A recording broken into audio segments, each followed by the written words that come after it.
ఇదిగో ఆయన వెళ్ళిపోతూ ఒక మాట అన్నాడు, సువార్త చేయండి అనలేదు, దానితో కలిపి ఒక మాట అన్నాడు. ఏమన్నాడు చెప్పండి? శిష్యులను తయారు చేయండి. ఏం తయారు చేయాలంట? శిష్యులను తయారు చేయడం అంటే ఎలా తయారవుతారండి? బాటిల్ తయారా అనాలా? చెప్పులు అక్కడ పెట్టు.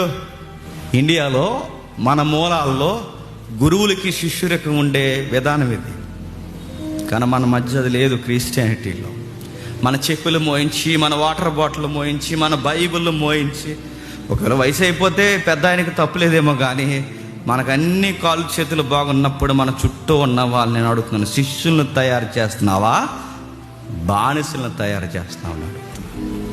మీరు మెజారిటీ సంఘాలను మీరు గమనించండి, ఓపెన్గానే చెప్తున్నాను, మెజారిటీ సంఘాలను గమనించండి. సంఘాల్లో ఉన్నవారు శిష్యులను తయారు చేస్తున్నారా? లేదు, ఆ వర్డ్ లేదు. శిష్యుల డెఫినేషన్ వేరే వాళ్ళ దగ్గర. చర్చిలో ప్రెసిడెంట్స్ ఉంటారు, చర్చిలో ట్రెజరీ మెంబర్స్ ఉంటారు, చర్చిలో వర్షిప్ లీడర్స్ ఉంటారు, చర్చిలో సండే స్కూల్ టీచర్లు ఉంటారు, చర్చిలో యూత్ లీడర్స్ ఉంటారు, చర్చిలో శిష్యులు ఉండరు. చిన్నగా అంటే తయారయ్యే బోధకులు ఉండరు. మన దగ్గర ట్రెజరీ మెంబర్లు ఉండరు, ట్రెజరీ లేదు మనకి. మన దగ్గర బాగా చూడండి, చర్చిలో ప్రెసిడెంట్లు ఉండరు.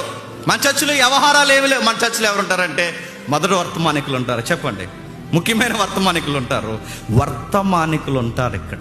మరి ఎవడో చేయింది మీరెందుకు చేస్తున్నారంటే ఇదే చేయమన్నాడు ప్రభు, ఇదే చేయమన్నాడు. ఇంతకే మనల్ని పిలిచాడు. శిష్యులు అనగానే చెబుతున్నాడు చూడండి. శిష్యులంటే 20వ వచనంలో, నేను మీకు ఏ ఏ సంగతులు ఆజ్ఞాపించుతున్నో వాటన్నిటినీ గైకొనవలనని వారికి బోధించుడి. శిష్యులు అనగానే ఏంటి చెప్పండి? బోధను గైకొనాలట. ఎప్పుడు శిష్యుడు తయారవుతాడు చెప్పండి? నా కోడ తిరిగితే తయారవుతాడా? శిష్యులు ఎప్పుడు తయారవుతారు చెప్పండి?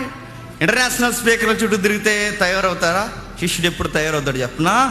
ఆ బోధకుడు చెబుతున్న బోధ ఏంటో దాన్ని జాగ్రత్తగా పసిగట్టి నేర్చుకుని దాని అవపోసన ఎవడైతే పడతాడో, ప్రాక్టీస్లో ఎవడైతే పెడతాడో వాడు శిష్యుడు.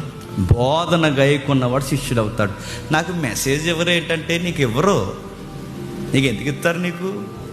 నువ్వు అన్ని కిలీలు మోసుకుంటూ తిరుగుతావు, నీకు ఎందుకు ఇస్తారు? చాలా మంది శిష్యులు అనగానే ఏమనుకుంటున్నారు తెలుసా? వచ్చిన ఈ చర్చ్ దగ్గరికి వస్తారుగా, మీ వెహికల్స్ పెడుతున్నారుగా, బయట పెట్టొద్దంటలేదు, వెహికల్స్ పెడుతున్నారుగా, ఆ వెహికల్స్ అన్ని లైన్లో పెట్టించడం, ఆటోలు ఇటేవి పెట్టండి, సైకిల్ ఇటేవి పెట్టండి, మోటార్ సైకిల్ అటేవి పెట్టండి, కార్లు ఇటేవి పెట్టండి అని ఇదో పెద్ద సేవ అనుకుంటున్నారండి. ట్రాఫిక్ జామ్ ఇలా ట్రాఫిక్ పోలీసులాగా ఇలా ఒక విజిలేసి అని ఇలాగ అనడం చెయ్యొద్దు అంటలేదు నేను, కానీ అది శిష్యరకము కాదు. అక్కడ ఆగిపోక మీరు ఊడిగం చేస్తారు, మీకు నచ్చినా నచ్చకపోయిన పదం ఊడిగం. వాళ్ళ పిల్లలు బట్టలు తులుస్తున్నారు, వాళ్ళ ప్లేట్లు ఎత్తుతున్నారు, వాళ్ళ ఇంట్లో పనులు చేస్తున్నారు, వాళ్ళకి పార్కింగ్ పనులు చేస్తున్నారు, చెత్తంతా చేస్తున్నారు. చెయ్యండి వద్దంటలేదు, కానీ దాని వెనకాల ముఖ్యమైనది అవుతుంది, బోధ నేర్చుకో. నా ఎక్స్పీరియన్స్ నేను చెప్తున్నాను. కరోనా డ్యూటీ చేస్తున్నాం. ఆ టైంలో శాంతినగర్ ఆ శాంతినగర్ ఏరియాలో డ్యూటీ చేస్తున్నాం. కోవిడ్ కేసులు ఎక్కువైనాయి, చర్చిలు లేవు, ఎక్కడ చర్చిలు పెట్టట్లేదు, గవర్నమెంట్ ఒప్పుకోవట్లేదు. ఆ టైంలో ఆన్లైన్ మీటింగ్స్ ఎక్కువ జరిగాయి, గుర్తుందలేదు మీరు? ఆ టైంలో ఒక ప్రసంగికుడు మంచి ప్రసంగాలు చెప్తున్నాడు. ఆ టైంలో ఎవరైతే ఏముంది కొంచెం చెప్పి ఇందామని వెళ్ళాను, మాస్క్ పెట్టుకుని నన్ను గుర్తుపట్టేస్తారని చెప్పి కూర్చున్నాను, లాంగ్గా కూర్చున్నాను. ఆయన చెప్తున్నారు, చక్కగా వాకింగ్ వివరిస్తున్నాడు. ఈయన వెనకాల ఉన్న శిష్యులందరూ ఏం చేస్తున్నారు చెప్పండి? ఆయన వాకింగ్ చెప్తుంటే అక్కడ సోదెట్టుకుంటున్నారంటే చాలా ఫైర్ అయ్యి నేను అన్నాను, బుద్ధి లేదా?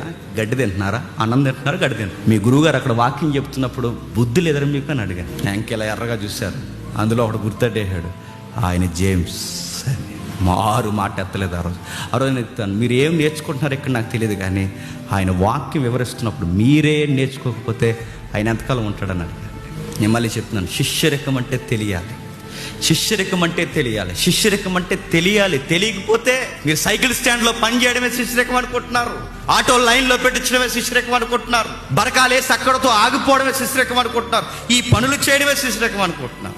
ఒకరోజు ఒక ఏరియాకి మీటింగ్కి వెళ్ళని అన్ని ఎక్స్పీరియన్స్ చెప్తున్నారు, రేపు నుంచి పిలుస్తారు లేదో నన్ను. ఆయన చెప్తున్నాను, నా ముందు సీనియర్ స్పీకర్ ఆయన, నేను కూడా ఆయన మెసేజ్ వినాలి, వెళ్ళాను, కూర్చున్నాను, వింటున్నప్పుడు ఆయన మధ్యలో వాటర్ అడిగాడు. నాకు శ్రీకాంత్ భాయ్ ఇలా ఇచ్చేస్తాడు తెచ్చి, నాకు ఎవరైనా ఇలా ఇస్తాను.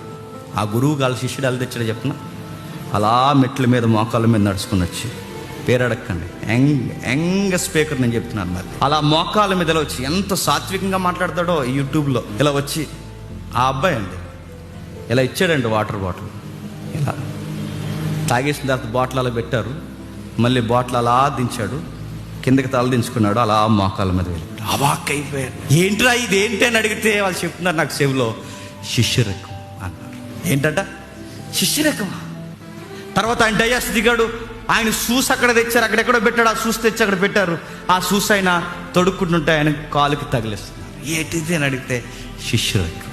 ఆయన అలాగే ఎదిగాడు, మేము కూడా అలాగే ఎదుగుతాం. అడుగుతున్నాను, ఆయనకి వయసు అయిపోయిందా? ఆయన కదలలేని 60 ఏళ్ళ వృద్ధుడైతే చెయ్యండి, తప్పులేదు. ఆయన వాటర్ బాటిల్ ఇవ్వండి, తప్పులేదు. మెసేజ్ డిస్టర్బెన్స్గా నిలబడకూడదని అందుకే బెండ్ అయ్యిందంటే తప్పులేదు. కానీ ఇదే శిష్యరకం అనుకుంటే నేను చెప్తున్నాను, మీరు శిష్యరకం చేయట్లేదు. మళ్ళీ నేను చెప్తున్నాను, బానిస బతుకులు బానిసలు అయిపోయారు, ఊడిగం చేస్తున్నారు. అందుకే ఈ సంఘానికి మీరు వస్తున్నప్పుడు నేను ఈరోజు క్లారిటీ ఇవ్వాలనుకుంటున్నాను.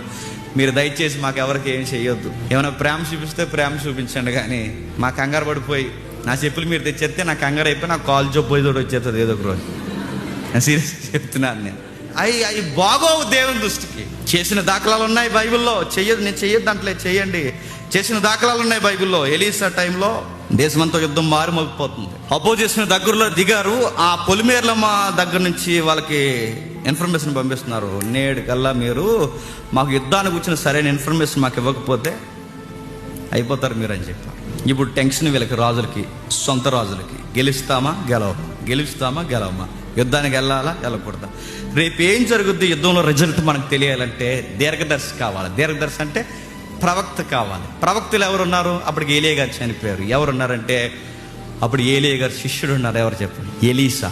ఆ ఎలీసా అనే పేరు గుర్తురాలేదండి ఆ రాజుగారికి. ఆ చుట్టూ ఉన్న ప్రజలకు ఎలీసా అనే పేరు గుర్తురాలేదు. ఏ గుర్తొచ్చింది తెలుసా? ఏలియా భోజనం చేస్తున్నప్పుడు, భోజనం చేసిన తర్వాత చేతులు కడుక్కోవడానికి నీళ్ళు వేసేవాడు కదా ఒక కుర్రోడు. 10 సంవత్సరాలు ఏదో సర్వీస్ చేశాడు. ఏలియా భోజనం చేసిన తర్వాత నీళ్ళు వేసేవాడు. కడుక్కుంటున్నప్పుడు